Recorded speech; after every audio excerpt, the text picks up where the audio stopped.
Hello guys, आज की movie जो एक्सप्लेन करेंगे वो 8 साल की एक छोटी बच्चे की कहानी है जिसने इतनी कम उम्र में दुनिया का सबसे भयानक दर्द झेला था। गाइस, ये राइटर द्वारा लिखी हुई कहानी नहीं है बल्कि सच्ची घटना पर आधारित एक फिल्म है। तो आइए कहानी की शुरुआत करते हैं। मूवी शुरू होती है और हम कोरिया के एक छोटे से शहर के ऊपर एक पतंग को उड़ते हुए देखते हैं। उसे देख के ऐसा लगता है जैसे कि वो आज़ाद है, जहाँ चाहे वहाँ जा सकती है और उसे रोकने वाला कोई नहीं है। अगले सीन में सबसे पहले हमें एक फैमिली दिखाई जाती है जिनकी एक छोटी सी बेटी है जिसका नाम सुआन है। उसकी मॉम की एक शॉप है और वो बहुत ज़्यादा बिजी रहती है, इसलिए वो अपने डैड से ही तैयार होकर स्कूल चली जाती है। फिर उसके पेरेंट्स भी काम पर चले जाते हैं। सुआन के डैड एक फैक्ट्री में काम करते हैं। इधर हमें पता चलता है कि सुआन का एक बेस्ट फ्रेंड भी है जिसका नाम पीट है, लेकिन उन दोनों में बहुत लड़ाइयाँ होती रहती है। एक दिन सुआन जब स्कूल जाने के लिए रेडी होती है तब बहुत ज़्यादा बारिश शुरू हो जाती है। सुआन की मॉम कहती है कि आज मैं तुम्हें स्कूल छोड़ देती हूँ, लेकिन वो कहती है कि मॉम मैं 3 मिनट में स्कूल पहुँच जाऊँगी, आप आओगी तो बहुत लेट हो जाओगी। ये सुन के वो कहती है ठीक है, लेकिन तुम बड़े वाले रास्ते से स्कूल जाना क्योंकि वो रास्ता सेफ है। फिर वो अपने स्कूल के लिए निकल जाती है। तभी दिखाया जाता है कि कोई अनजान आदमी उसे चुपके से देख रहा था। तभी हमें वही पतंग दिखाते हैं जो उस टाइम उड़ रही थी। अब वो नीचे गिर गई, मतलब कि किसी की बुरी नज़र इस आज़ादी पर पड़ने वाली है। थोड़ी देर बाद में सुआन के सामने उसी आदमी को खड़ा हुआ देखते हैं और उसके हाथ में वही पतंग होती है। वो सुआन से बोलता है तुम्हारा छाता बहुत अच्छा है, क्या मैं तुम्हारे साथ शेयर कर सकता हूँ। सुआन पीछे देखती है तो उसका स्कूल थोड़ी ही दूर पर होता है, लेकिन आज इतनी तेज बारिश की वजह से स्कूल का गार्ड भी अंदर ही था और जहाँ वो खड़ी थी वो रास्ता बिल्कुल सुनसान था, उसके आसपास कोई भी नहीं था। फिर वो उस आदमी से कहती है मुझे स्कूल के लिए लेट हो रहा है, प्लीज़ मुझे जाने दो। अब उस 8 साल की बच्चे को इस बात का जरा भी अंदाज़ा नहीं था कि इसके साथ जो होने वाला है वो उसके दिल और दिमाग पर हमेशा के लिए दाग छोड़ जाएगा। अब थोड़ी देर बाद हमें सुआन नहीं दिखती और उसका सामान एक सुनसान जगह पर पड़ा था और उसका छाता भी टूटा हुआ दिखता है। तभी हम एक छोटे से हाथ को खून से भरा हुआ देखते हैं। थोड़ी देर बाद उसी जगह पर एक एम्बुलेंस दिखती है जिसमें सुआन जख्मी हालत में थी। इस बात की खबर उसकी मॉम को लगती है तो वो फ़ौरन हॉस्पिटल भागती हुई आती है। अब सभी ऑफिसर उन्हें रोकने की कोशिश करते हैं क्योंकि वो अपनी बेटी की ऐसी हालत देखकर बर्दाश्त नहीं कर पाएगी, लेकिन वो फिर भी हॉस्पिटल में घुस जाती है और जब वो अपनी मासूम सी बच्ची को देखती है तो मानो उनके पैरों तले ज़मीन खिसक जाती है। सुआन के पूरे शरीर पर चोट के निशान थे और वो बुरी तरह जख्मी थी। उस अनजान आदमी ने उसे सिर्फ मारा ही नहीं था बल्कि उसके साथ बहुत गलत काम भी किया था। और जब ये खबर बाहर आती है तो पूरे शहर में तहलका मच जाता है कि कोई 8 साल की मासूम बच्ची के साथ ऐसा कैसे कर सकता है। अब हर तरफ लोग सुआन के लिए दुआ कर रहे थे कि वो जल्दी से जल्दी ठीक हो जाए। वहीं उसके डैड जो सुआन से काफ़ी क्लोज थे वो उसे देख नहीं पाते और मानो उनकी दुनिया उजड़ गई हो। सुआन की मॉम उन्हें रोते हुए बोलती है कि काश मैं अपनी बेटी को उस दिन स्कूल छोड़ने चली जाती, मेरी एक गलती की वजह से मेरी बच्ची की ये हालत हो गई। वो अपने आप को ही दोषी मान रही थी। थोड़ी देर बाद डॉक्टर्स कहते हैं कि सुआन की हालत काफ़ी सीरियस है, हमें फ़ौरन उसका ऑपरेशन करना होगा और इस ऑपरेशन में हमें उसका लॉज और स्मॉल इंटेस्टाइन निकालना पड़ेगा और साथ साथ में वेस्टेज बैग लगाना होगा जिसमें सुआन का वेस्ट मटेरियल इकट्ठा होगा। यह सुन के उसके डैड रोने लगते हैं। इधर सारे डॉक्टर्स ऑपरेशन में लग जाते हैं और ऑपरेशन सक्सेसफुल हो जाता है, लेकिन उसे अपनी पूरी ज़िंदगी इसी तरह से गुजारना पड़ेगी, अपना वेस्ट मटेरियल एक बैग में रखना पड़ेगा। ऑपरेशन के बाद सुआन को होश आता है तो उसके डैड उसके पास आते हैं और उससे बातें करने की कोशिश करते हैं। सुआन पूछती है कि डैड आज आप काम पर नहीं गए, तो उसके डैड धीरे से कहते हैं कि बेटा मेरा काम हो गया है। उसके बाद वो बोलती है कि डैड उस आदमी ने मुझे बहुत दर्द पहुंचाया है, आप उसे ज़रूर पकड़ना। सुआन के डैड जिनका नाम डोंग है कहते हैं हम उन्हें ज़रूर पकड़ेंगे, लेकिन तुम अभी आराम करो। सुआन बहुत होशियार बच्ची थी। डोंग कहते हैं तुम घबराओ मत, तुम जल्दी ठीक हो जाओगी। डोंग अपनी बच्ची की ऐसी हालत देख नहीं पाते, इसीलिए वो रोते रोते रूम से बाहर आ जाते हैं। सुआन की माँ जिनका नाम किम है, उन्हें पता चलता है कि जिस आदमी ने ये घटिया काम किया उसके बारे में पुलिस को पता चल गया है, उसके फिंगरप्रिंट मिल गए। ये सुन के वो फ़ौरन पुलिस स्टेशन पहुँचते हैं और उस आदमी के बारे में पूछते हैं। डोंग बहुत गुस्से में था, वो बस उस आदमी को सबक सिखाना चाहता था। अब वहाँ वो दोनों उस आदमी के बारे में पूछते हैं, लेकिन ऑफिसर कहते हैं कि अभी हमारे पास उसके खिलाफ कोई सबूत नहीं है, इसलिए हमें सुहान का स्टेटमेंट रिकॉर्ड करना होगा। सिर्फ फिंगरप्रिंट से हम उस आदमी को पकड़ नहीं सकते। एक बार स्टेटमेंट रिकॉर्ड हो गया तो हम बिना वारंट के भी उस आदमी को पकड़ सकते हैं। अब ये बात उसकी मॉम को पता चलती है तो उन दोनों के बीच बहस शुरू हो जाती है। तभी वहाँ लेडी ऑफिसर कहती है कि आपको सनफ्लावर सेंटर को कांटेक्ट करना चाहिए, क्योंकि वो ऐसे बच्चों को ट्रॉमा से बाहर आने में मदद करते हैं और उनका इलाज करते हैं। किम अब उस लेडी पर गुस्सा निकालती है और कहती है कि तुम लोग उस आदमी को पहले ही पकड़ लेते तो आज मेरी बच्ची की ऐसी हालत नहीं होती। लेडी ऑफिसर अब डोंग को कहती है कि सुआन के सारे खिलौने लेके यहाँ आ जाओ, जिससे कि उसको थोड़ा अच्छा महसूस होगा। सुआन के डैड घर आते हैं और उसका सबसे फेवरेट खिलौना जिसका नाम कोकोमैन होता है उसे लेके आ जाते हैं। कुछ देर बाद हॉस्पिटल में एक सेक्रेटरिस्ट आती है जो सुआन का ट्रीटमेंट करने वाली है। वो उसके कोकोमैन के साथ खेलती है जिससे कि वो नॉर्मल हो जाए, और जब वो नॉर्मल हो जाती है तो वो उससे उस हादसे के बारे में पूछने लगती है। डॉक्टर अब काफ़ी लोगों की फ़ोटोज़ उसे दिखाती है और जब उस इंसान की फ़ोटो सुआन के सामने आती है तो वो अपनी आंखें बंद कर लेती है। डॉक्टर अब समझ जाती है कि ये वही इंसान है जिसने उसका ये हाल किया। ये सब अब उस सबूत के तौर पर रिकॉर्ड होता है। इसके बाद डॉक्टर बाहर आती है तो वो सुआन की मेंटली और फिजिकली हेल्थ के बारे में बात करती है और ये भी कहती है कि आप दोनों की भी हालत ठीक नहीं है, आपको भी मेंटली हेल्प की ज़रूरत है। किम अब गुस्से में होती है और कहती है कि तुम क्या कहना चाहती हो कि हम ठीक नहीं हैं। अब वो उसे यहाँ से जाने को कह देती है। दूसरी तरफ उस आदमी को पुलिस पकड़ लेती है और ये बात जब मीडिया वालों को पता चलती है तो वो हड़कंप मचा देते हैं। डोंग का एक दोस्त ये न्यूज़ देख लेता है और उसे कॉल करके बताता है कि मीडिया वाले सुआन के बारे में बातें कर रहे हैं, तुम्हें उन्हें रोकना होगा। सुआन के डैड फ़ौरन हॉस्पिटल आते हैं ताकि मीडिया वाले उसकी बेटी के पास ना पहुँच सके। वो नहीं चाहते थे कि उसकी बेटी की फ़ोटो टीवी पर आए और सारी दुनिया को पता लगे कि उसके साथ क्या हुआ है। इससे उसकी बेटी की पूरी ज़िंदगी बर्बाद हो जाएगी। वो भाग के अपनी बेटी के पास पहुँचते हैं और अपने बेटी को दूसरी रूम में शिफ्ट करते हैं। तभी मीडिया उन्हें देख लेती है, जिस वजह से उसके डैड उसे फ़ौरन गोद में उठा लेते हैं और सीढ़ियों से ऊपर भागते हैं ताकि मीडिया वाले सुआन की फ़ोटो ना ले। किम मीडिया वाले को रोकती है और उसी बीच वो भी बेहोश हो जाती है क्योंकि वो भी प्रेग्नेंट थी और इन सब की वजह से उसकी हालत भी ख़राब हो रही थी। डोंग अब सुआन को लेकर रूम में पहुँच जाते हैं तो वो देखती है कि उसकी वेस्टेज बैग फट चुकी है। तभी सुआन पूछती है कि डैड मैंने कोई गलत काम किया है। उसके डैड कहते हैं नहीं बेटा, तुमने कुछ भी गलत काम नहीं किया। ये बोल के अब वो उसके कपड़े चेंज करने लगते हैं। तभी सुआन पूरी तरह से फ्रीज हो जाती है। ये देख के सुआन के डैड को कुछ भी समझ नहीं आता कि उसे क्या हो गया, लेकिन थोड़ी देर बाद उन्हें समझ आ जाता है कि सुआन के मन में क्या है। उसे लगता है कि उसके डैड भी उसके साथ वही गलत काम करने जा रहे थे जैसे कि उस आदमी ने उसके साथ किया था, क्योंकि उसने भी उसके कपड़ों को टच किया था। डोंग अब पूरी तरह से टूट जाते हैं और उनकी आंखों में आंसू आते हैं। वो अब डॉक्टर्स को बुलाते हैं। उस आदमी ने ऐसा खौफ पैदा कर दिया था जिस वजह से ये मासूम बच्ची पूरी तरह टूट चुकी थी। रात में डोंग अपनी बेटी से मिलने आते हैं, लेकिन सुआन अपने ऊपर एक चादर डाल लेती है।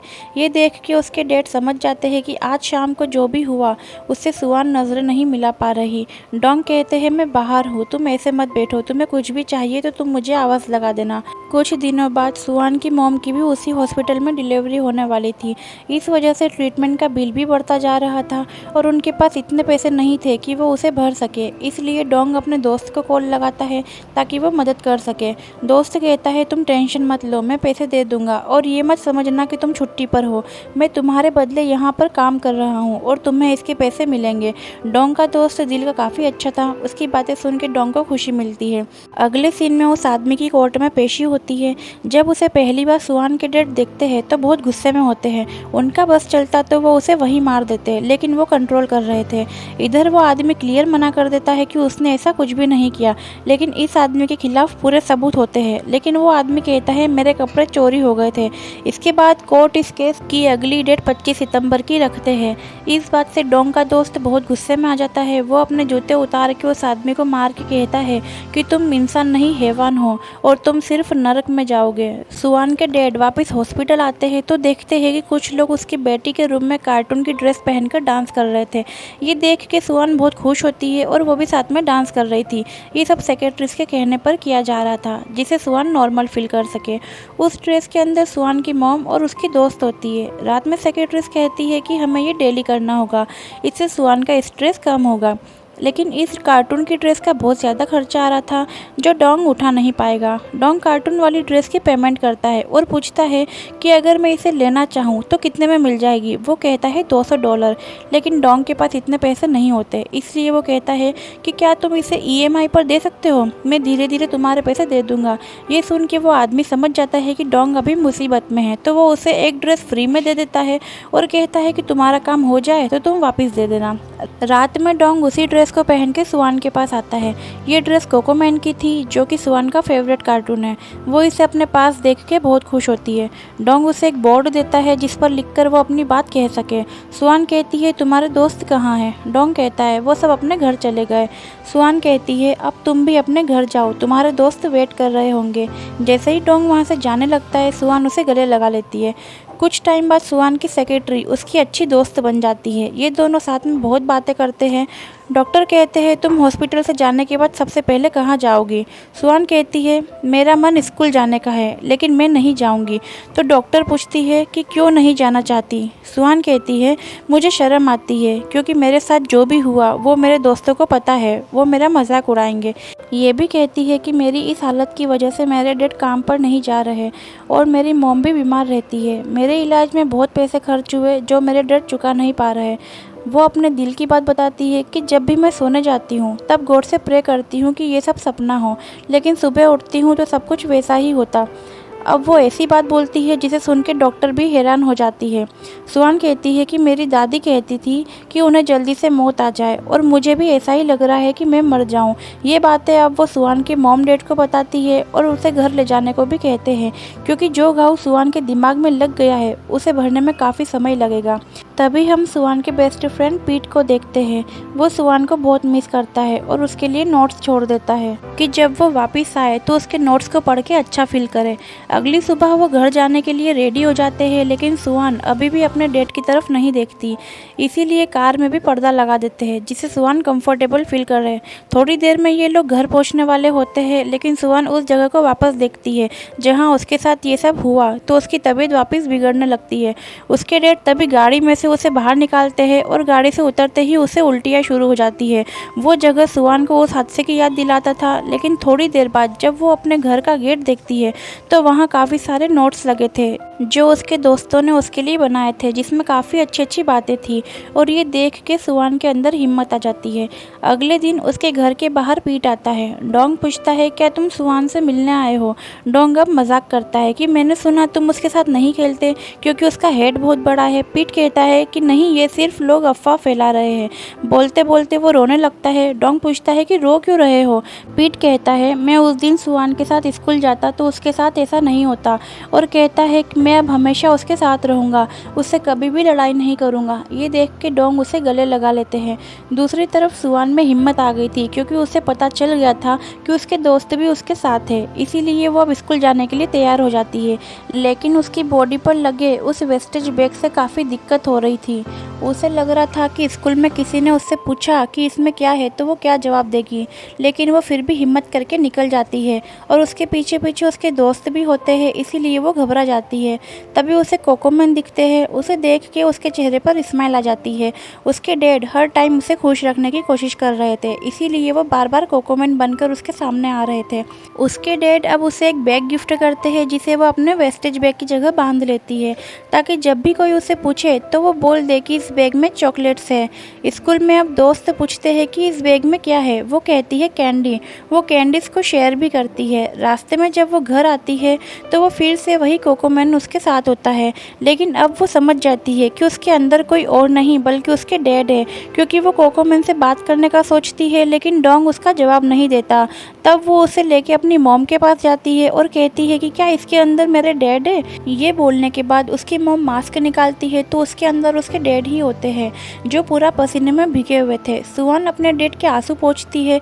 उसके बाद इन दोनों के बीच की दूरियां कम हो जाती है। इसके बाद सुआन के डैड को बताया जाता है कि उनकी बेटी का केस कमज़ोर होने लग गया है क्योंकि उस अनजान आदमी ने कोर्ट से कहा है कि वो मेंटली और फिजिकली कमज़ोर है और जिस दिन ये हुआ था उस दिन वो ड्रंक था और अब सिर्फ एक ही यही रास्ता है, सुहान को ही कोर्ट में आके बोलना पड़ेगा। लेकिन उसके डैड ऐसा करने से डरते हैं, क्योंकि अगर उसने उस आदमी का चेहरा फिर से देखा तो वो कभी भी इस हादसे से बाहर नहीं आ पाएगी।